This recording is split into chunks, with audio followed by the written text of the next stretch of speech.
Before we begin, I would like to invite Dr. Hafas Furqani to join me in the class.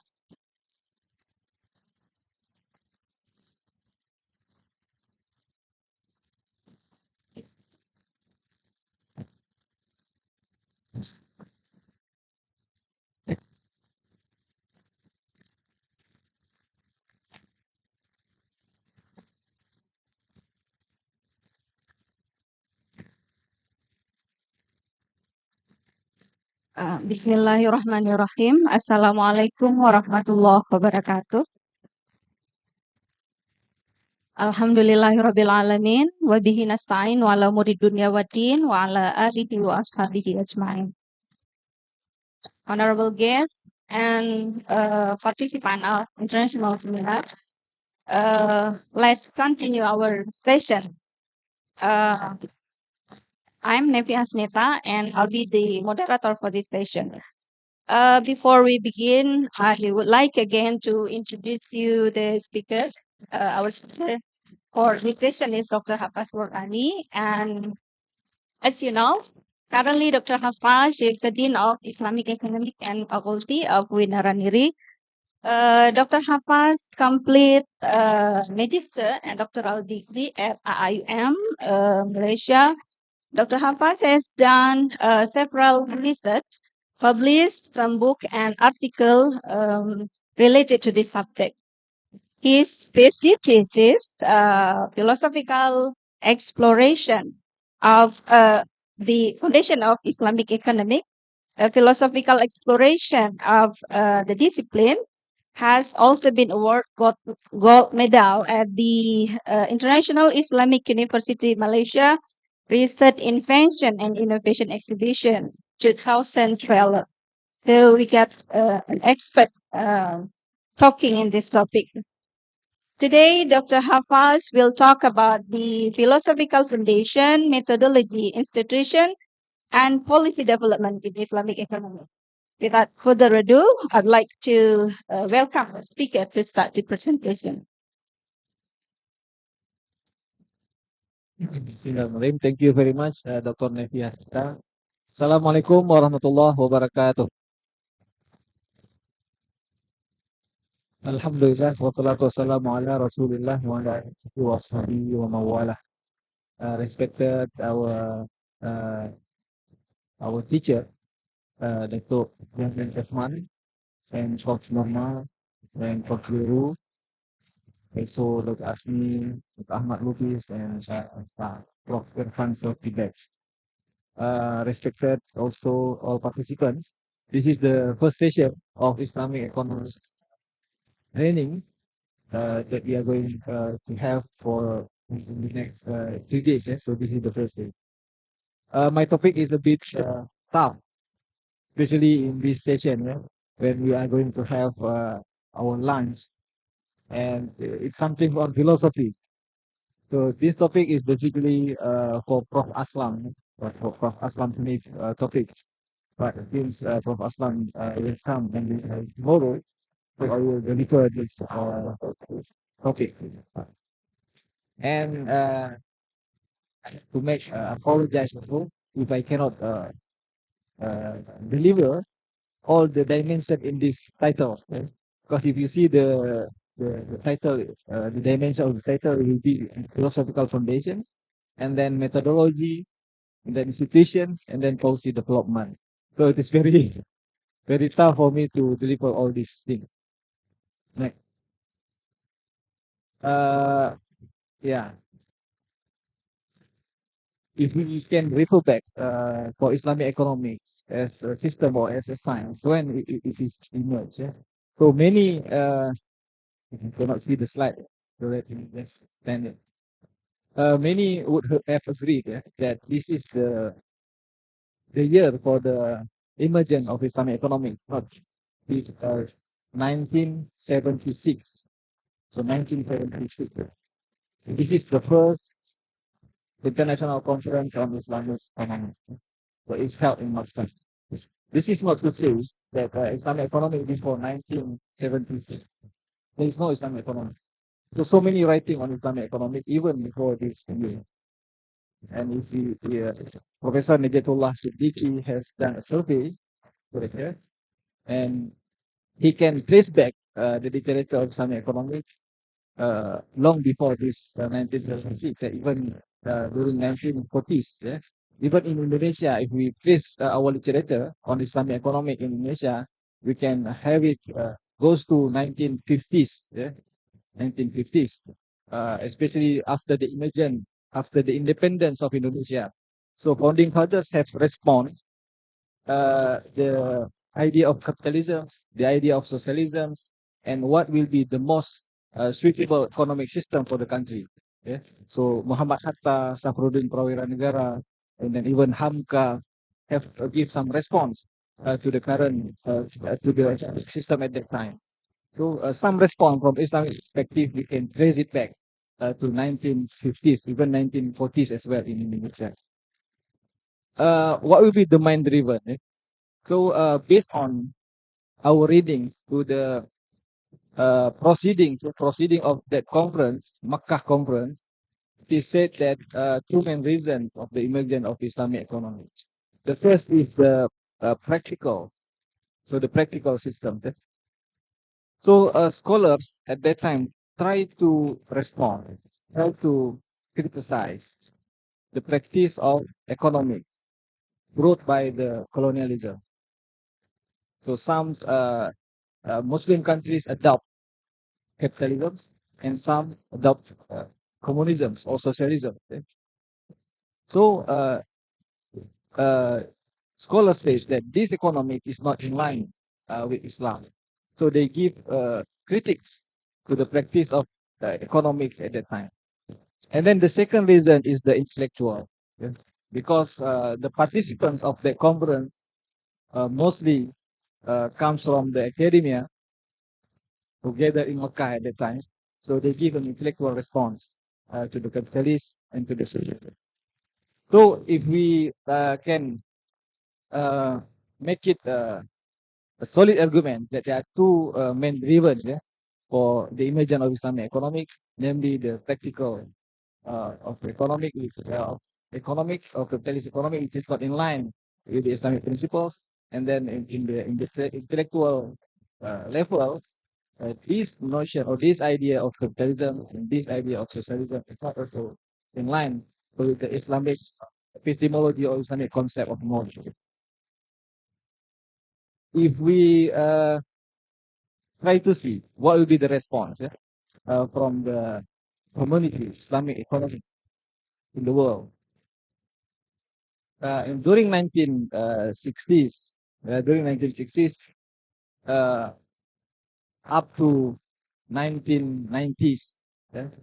So the writings, the articles, or the discussion at that time is what we can call as in the bigger picture of Islamic economy. Yeah? Scholars just now, Prof. Geru have tried to differentiate between Islamic economics and Islamic finance. Yeah? So during that time, Islamic economics is seen as something bigger. Islamic finance is part of it. But the situation becomes different until 90s. Really when Islamic bank emerged.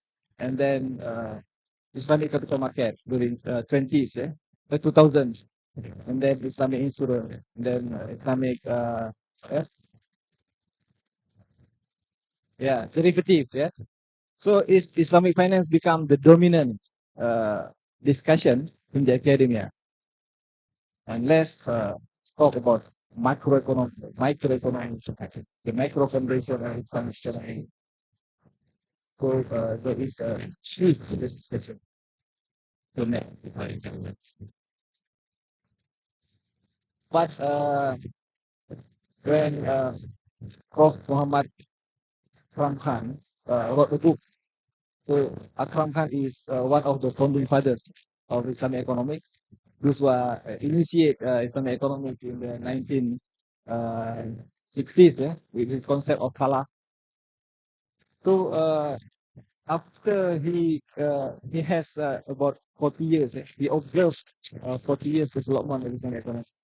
What is his conclusion? His conclusion is at the time he said that Islamic economic need to have a U-turn. Yeah? Need to have a U-turn. We have to go back to the origins, whereby we need to discuss again concept of philosophy, the foundation of Islamic economy, the foundation, the micro foundation, the macro foundation as well, methodology. So we need to rediscuss this because our discipline is not yet systemized, and our system is also not yet systemized. So moving forward, if we want to have a solid Islamic economic discipline, solid system of Islamic economy, then we need to first, at the first place, try to make our foundation become solid. Uh, so how the systemic decisions can come? Yeah? Firstly, come from Islamic worldview. Okay? So this is what we have learned for so many years. Everything comes from worldview. The worldview give us perspective. Worldview give us a vision. Worldview give us ideas on how to develop Islamic economy. But our worldview is not material worldview. Our worldview is not secular worldview. Our worldview is translating. So from that worldview, we develop the foundation. What I mean is the foundation of Islamic. Because then that's why we will focus on Islamic economics. And then from the foundation, we discuss the methodology, and then from that, uh, we will discuss from three perspectives. From three perspectives: ontology, the epistemology, and the axiology. So these three perspectives give us ideas later on how to develop Islamic economics. Okay, I believe you are aware with the three dimension of philosophy. So this is a philosophy of science discussion. We will have ontology. Ontology will give us perspective on how do we see the phenomena, right? And then we have epistemology. Epistemology will give us perspective on how we get knowledge. What will be the source of knowledge? That we have axiology. Theology is in terms of justification, in terms of ethics. How do we apply or how do we implement knowledge? So in the ontology, since we are different in terms of worldview, then our, our ways to see the economic phenomena will also be different, right? So once we see human behavior, how do we see human behavior? So it can be seen from many angles, can be seen from many perspectives. But from Islamic perspective, from Islamic ontology, we see human as a creature, as a God, with certain motive, dependency, and has some deadline, gives some goal to achieve. To be human. So it's not nature creation. So that suddenly happens that we become human. No achievement will come. So in this case, economics has some ontological dimension. When they discuss relationship of human and nature, when they discuss the relationship of human and human, individual and society, they discuss the concept of individual and state and society. So these are reflected so our challenge will be how do we try to have renewal, not renewal ontological perspective on how do we see these relations, yes, between God, a human, nature, individual, society, market. So how do we see this in Islamic perspective? Uh, After having that kind of perspective, then we need to do kind of systematization at the step two, at the level two. So try to develop our conceptual foundation. So just now, like the third one, we can gain perspective from the information from the Quran and the Sunnah. So this give us from the Wahyu, give us perspective. How do we see things? How do we connect all the realities? How do we do that? Right? How do we connect all this? The second challenge will be how do we can systemize, how we can make our concepts, our key concepts to reflect our ontological perspective. So that is the task of the scholars. And then after that, we will have a new perspective of economics. Yes? At the system, this will be integrated to the next on the system and science. Okay? So the next stage is will be how to systematize it into the concept, and then the concept will reflect to the discipline and the practical system.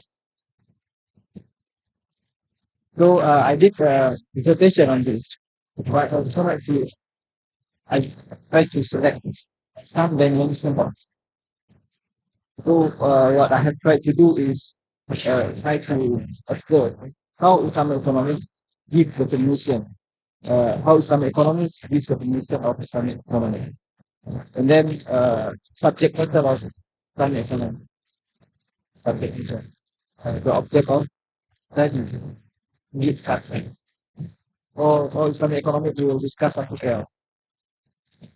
So I try to discuss that, and then you uh, micro and macro condition. Next.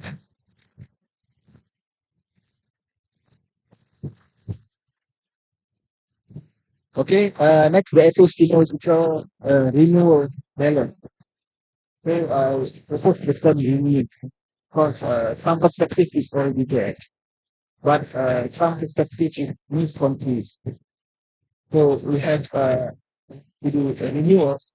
Some say it is revival, some say it is liberation. Yes. But the point is that we have to do kind of critics with the current level of development in knowledge and testing. Here in the epistemology, what we are going to do.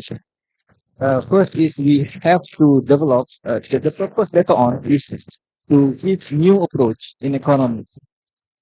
So the purpose of this epistemology discussion will be providing new approach to economy. In fact, not only Islamic economists that try to propose new approach. So it's in the orthodox economic, in the heterodox economic as well, they give us perspective on how do we approach economy. And the paradigm is always being uh, like this was said was being conflicting, conflicting paradigm. Some will propose this paradigm, others will try to propose such paradigm. So it is normal for scientific development. So Islamic economics also will try to propose new approach. The first is Islamic economic methodology. Of course, when we have a lecture with Prof. Islam Hanif, he will give us perspective on what is methodology. But until now, we try to uh, take some of cooperation or classification or typology of methodology that being proposed by Islamic economics. First is the mainstream, the mainstream methodology. That is the technology, Islamization of knowledge. Then we took some benefits from the methodology in positive economics, and then we took some technology because they are really vast to study source of knowledge and how to make Islamization. So that is the mainstream. Another methodology. In this mainstream, we did very interesting comments by Timur Quran is that it is not always balanced. The Timur Quran has shows that uh, doing conversations, we are doing translation. The winner, the winner is that Osgood methodology that will win instead of the Murah dimension. So there will be another discussion. So we said that this is instead of standardization, we are doing recommendation. So Islamic more practical economic. And then another approach that we do procure a lot of concepts, you need to pull out Chazuri, approach, also, how we do methodology, supreme local, the concept of rapid process, and we are dealing with the reality solutions, dynamic, is not kind of fixed. So it's so rapid. And then Prof. Muhammad Asif and before Prof. Muhammad Asif is for now Bakri in which the first economic from a perspective, or from the moral Islamic moral economy. So there is another shift being proposed by students. And then the next is Islamic economic free concept. So again, the first ontological dimension, we are also being challenged to provide new concepts. The epistemological also work with this challenge to provide also new key concepts, especially when we are dealing with the self-equality. What will be our concept, our key concept? So, learning the positive economy, we can have a key concept. So, we talk in the ontology, let's say, this concept, utility, the key concept of fair interest, credit card, with these ideas, like also become guidance for to make it more scientific. So in this also, we are being challenged to provide for our own feedback. Do we have? When we say concept, do we have three concepts? Something that everybody can discuss on it common. And then Islamic economic concept was in because the epistemology is not only about methodology, not only about social.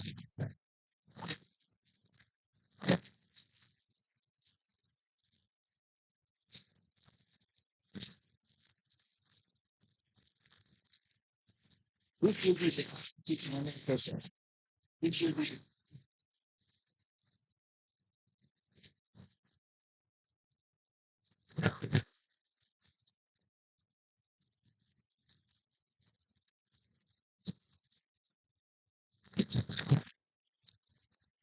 what is good? Methodology for knowledge, physiology, for happy and the good, for the and from conceptual speak, we are still what will be our future? Because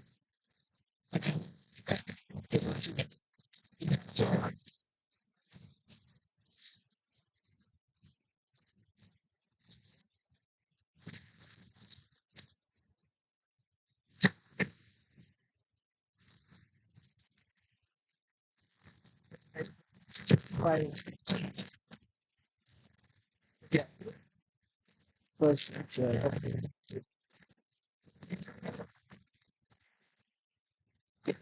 empirical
Also, as music,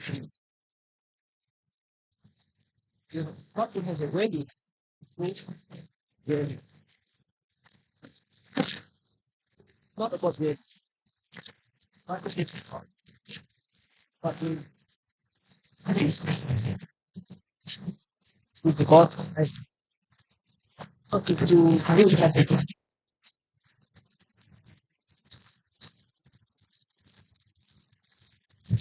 a going to if you I I think because what if you wait having if you talk about that find the right way.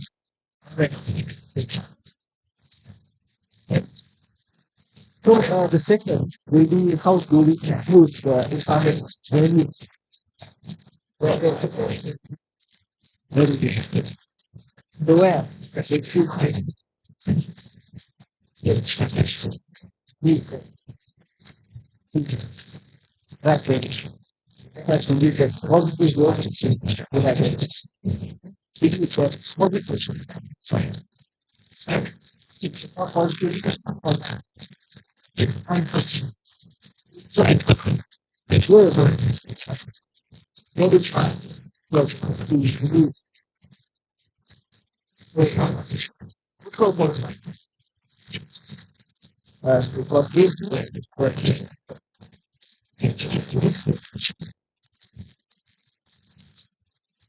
so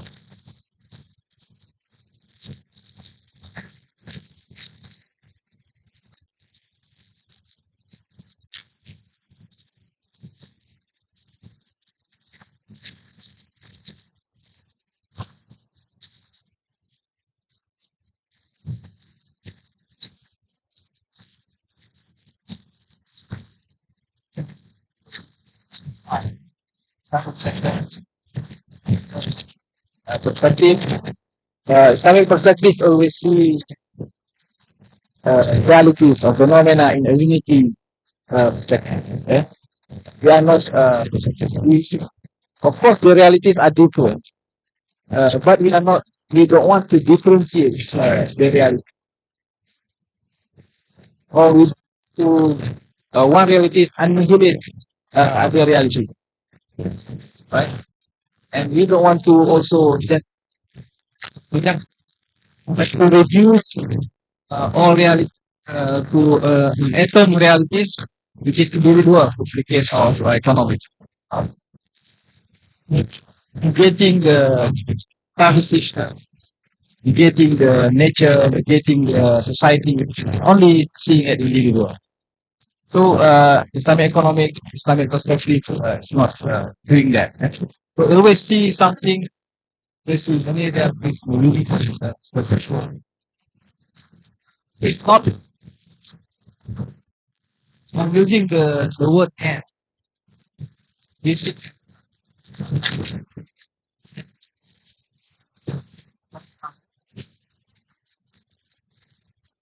individual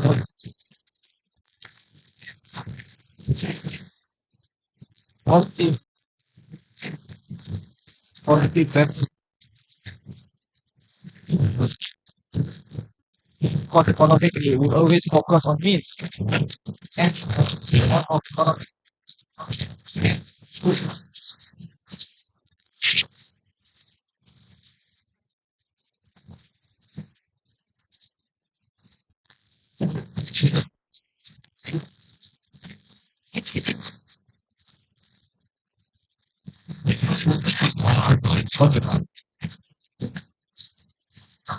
and integrated essentially.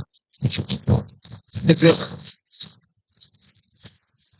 that's it. Seeing then more holistic, realistic critics by Tony Lawson.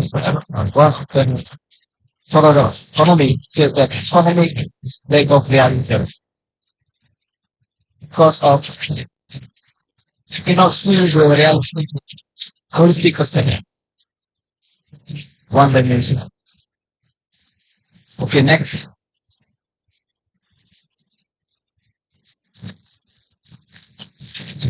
Okay, then Islamic economic and economic approach.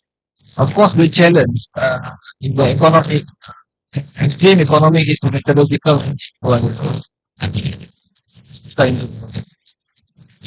Based on based on concept of basic nature. Economic approach uh, we go into because we are approaching realities in a more holistic perspective and in an integrated unity approach. But this dimension is still there is no can say there is no consensus yet from the academia on what will be the methodology or will be the approach. Uh, what we discussed.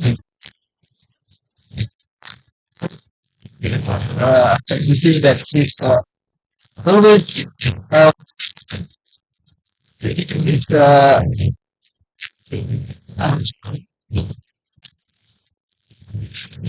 during the history of time, even fake and also fake. Right?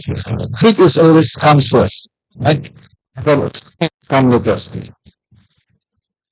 So scholars develop fake first, fake first, and then also fake, then Qasid Sharia even later on to try to systemize.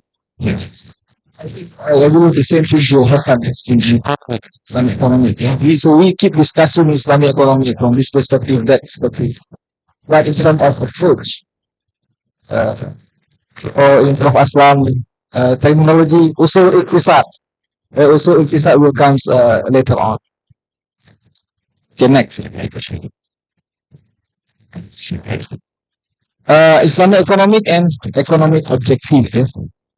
Uh, so in our turas, yeah, scholars will differentiate between Nazariyah and Amaliyah, theoretical objective and practical objective, because it is different, yeah, between the theoretical and the practical, and the objective is different. So in the theoretical objective, our purpose is to produce a good theory, of course, and then our in the practical objective, our purpose is how do we can solve the practical economic problems and to achieve the well-being in our life. Yes. So to reach that objective, we must have instruments, we must have tools, we must have means, and we must have methodology. Yeah. Next. Okay, I took this from Al Ghazali, from Ihya Ulumuddin. Yeah. So Al Ghazali says that we want to achieve falah, but to achieve falah, we must have instrumental values. Instrumental values. That is al fadail al nafsiyah. We must have good qualities in our nafs. And then we must have al fadail al jismiyah. We must have good qualities in our jisim. And then al fadail al kharijiyah. And then al fadail al tawfiqiyah. Yeah. God also sees us as a good human being. So if we can combine, if we can have all these fadail, then we'll reach the falah. Okay? So that is the instrumental. As an individual, that is as individual. For social well-being, then our instrumental values will be fulfillment of society basic needs, and then social distributive justice, and then equity and fairness, and then mutual cooperation and respect. So all these values comes from the Quran. And then at the end, the desired output for society is to be khairul ummah, right? Khairul ummah. And then the desired output for the individual will be taqwa, muttaqin.